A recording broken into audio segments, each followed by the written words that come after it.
the result of the moral discipline known as the 6 or 10 perfections, or paramita, which every aspirant for Buddhahood is required to observe, must be visible in some way on the being of the bodhisattva. And as long as the world of individual forms, or rupaloka, is to be accepted even as an inevitable outcome of discrimination, or vikalpa, the result of the Buddhist devotion must be told also under this limitation. Then the bodhisattva ascends to Akanistha, heaven, where his coarser body is transformed into a shining one with all the marks of an ideally perfect personality. He is then no more a bodhisattva endowed with the coarse physical corporeality like ourselves. We are not satisfied with our corporeal existence. We are all the time oppressed by the feeling of imprisonment. Our spirit soars away from this world of physical limitations. We long forever for a manomayakaya, or will body. This physical body does not fully express the meaning of the spirit. It deranges. It tyrannizes. In fact, all the religious struggles and aspirations we experience in this life are centered on the control of this body. Theosophists, Swedenborgians, and the Taoists, and the Indian philosophers, they all have the idea of an immaterial body, which we can assume when we are favored by a divine gift, or when our moral discipline reaches its culmination. This is in one sense our longing for immortality. We immortalize all the great historical characters, for we cannot be reconciled to the idea that their physical ending means an end of all that has entered into their being. The Buddha's entrance into nirvana by no means indicated the passing of all that belonged to him. His disciples could never make themselves believe that their master was no more with them. The dogma of the Dharmakaya was the inevitable outcome of their psychology as well as of their logic.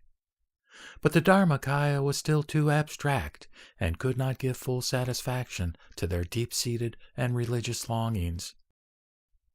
Amitabha Buddha, the Lord of infinite light, sits now securely in his land of bliss and purity, surrounded by his worshippers and inviting us poor earthly struggling mortals to join him there. He could not be a Buddha if he would not manifest himself in every possible form for the spiritual benefit of all beings. His original vow was to save his fellow beings when he attained enlightenment. Now that he has achieved that end, how can he stay quiet in Akanistha heaven, absorbed in a samadhi of the highest order and enwrapped in the glow of supernatural nature? Even if he does not leave his lotus mansion, he ought to dispatch at least one of his transformation bodies wherever and whenever that is desired by sentient beings. Or, to state the case in terms of suffering souls, they must be able to approach the Buddha in some way.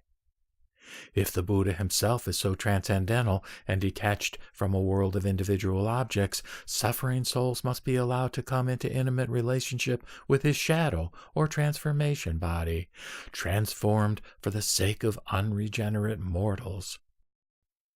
This is why Avalokitesvara has his 33 bodies, and why Kshitigarbha or Jizo has innumerable representations. Thus, the existence of the Nirmana Buddha can be understood in two ways. One, from the standpoint of the Buddha himself, whose loving heart cannot help resorting to every possible means of salvation, and the other from the standpoint of sinful mortals who desire every possible help from a power higher than themselves.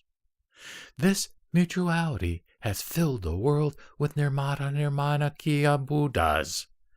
Wherever we turn, we come across one of these transformations, and if we are earnest and sincere and longing from the depths of the heart, we can see even the real Buddha himself in and through them.